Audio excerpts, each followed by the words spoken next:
Hola, ¿qué tal? Pues vamos con este tema de literatura de los que entran en segundo de bachillerato en el temario y que además pues es de los 9 temas de cara a esa prueba de acceso a la universidad. La poesía desde 1939 a los años 70. Ya sabéis que siempre que nos piden un tema de literatura hay que dar, por un lado, características de esa época, de ese movimiento literario concreto, hay que dar también principales autores y también obras de esos autores. Son, digamos, los 3 elementos indispensables para exponer un tema de literatura. Aunque, como hemos dicho en otros momentos del curso, la verdad es que son temas y épocas históricas bastante amplias y en un único tema hay que reflejar varios movimientos, con lo cual hay que explicar un poco cada movimiento, principal autor o principales autores de ese movimiento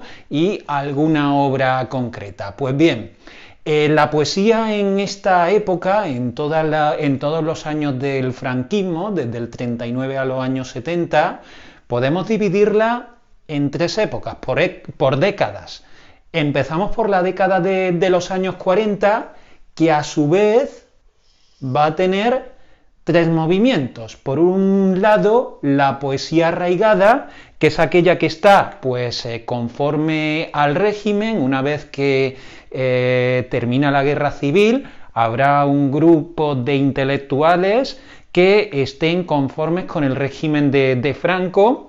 y además se van a agrupar los autores en torno a algunas publicaciones como serán Garcilaso o El Escorial, donde van a exaltar el pasado imperial de España y van a recuperar temas muy afines al franquismo, como serán la familia, la religión o también el paisaje, sin descartar tampoco el amor. Lo van a hacer además con formas clásicas, y entre estos autores vamos a poder destacar, por ejemplo, a Luis Rosales o a Luis Felipe Vivanco, que no lo he puesto aquí en el esquema. Por otro lado, vamos a tener poesía desarraigada, que serán pues algunos autores que han quedado en España, que no son muchos, pero están en desacuerdo con la realidad que vive el país, y fundamentalmente, y aquí yo concretamente voy a añadir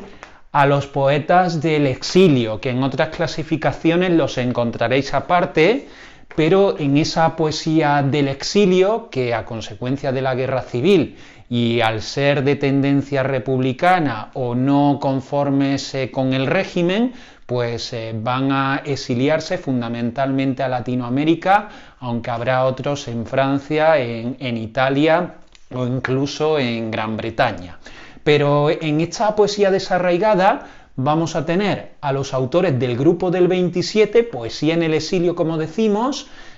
bueno, desde Cernuda, vamos a tener pues a otros autores como Rafael Alberti, Pedro Salinas, van a quedar también otros como Juan Ramón Jiménez, o podemos añadir a otros autores posteriores como es León Felipe. Entonces, bueno, es una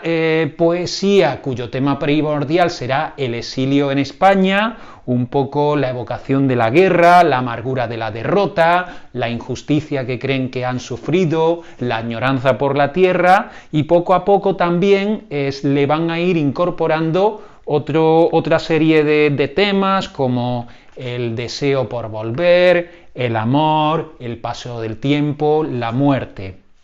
En cuanto al estilo, pues van a emplear un lenguaje realista y también va a haber algunos tonos surrealistas. Bueno, por destacar alguna obra, podríamos coger de autores del 27, tanto hombres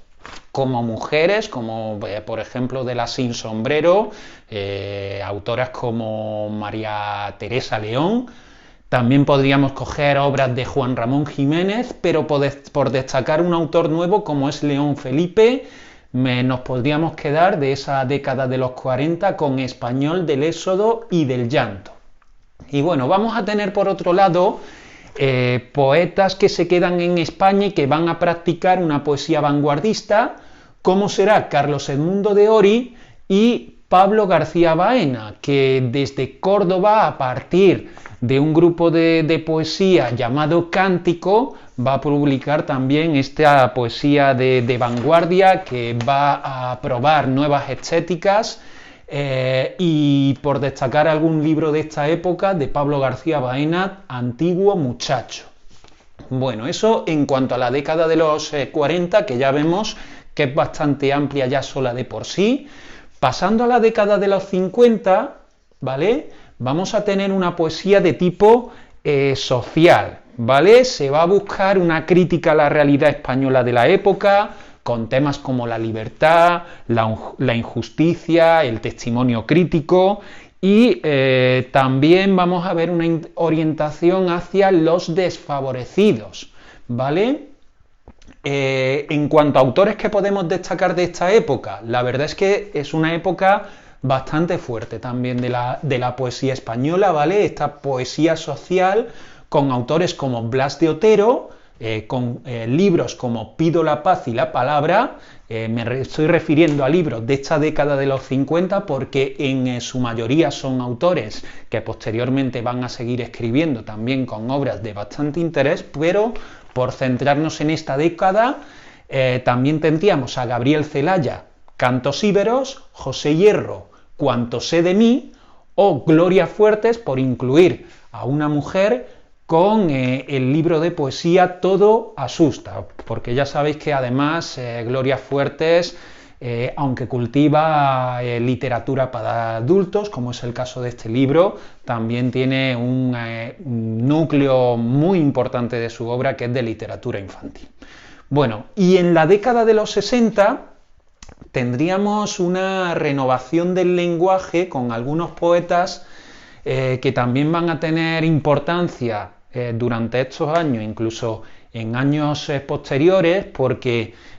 hay que tener en cuenta que en la década de los 60 hay un suceso en mayo del 68 con la Revolución Estudiantil que también cambiaría el tono de la poesía y comenzaría una nueva generación que es la de los novísimos, con la cual comienza el siguiente tema, así que nos quedaríamos en la década de los 60 hasta esa revolución del 68 con una serie de poetas que introducen una renovación del lenguaje,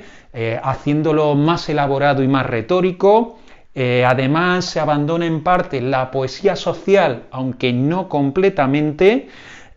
y podemos dar como autores más significativos, pues tendríamos Claudio Rodríguez, aunque yo a quienes destaco aquí son Ángel González, con el libro Áspero Mundo,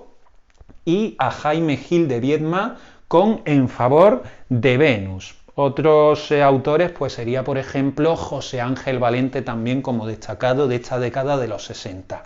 Pues bien, por resumir, hay que hablar un poco de los movimientos en cada una de las décadas, citar autores de cada uno de los movimientos y algunas obras. Es verdad que son muchos escritores, que son muchos títulos, pero tenemos que ser capaces de sintetizar. Ya sabéis que aproximadamente para que la pregunta de literatura esté bien hay que escribir un folio por delante y por detrás, sería una extensión adecuada donde tenemos que sintetizar rasgos de los movimientos, autores y títulos. Pues nada más, seguimos con el próximo tema de literatura muy pronto.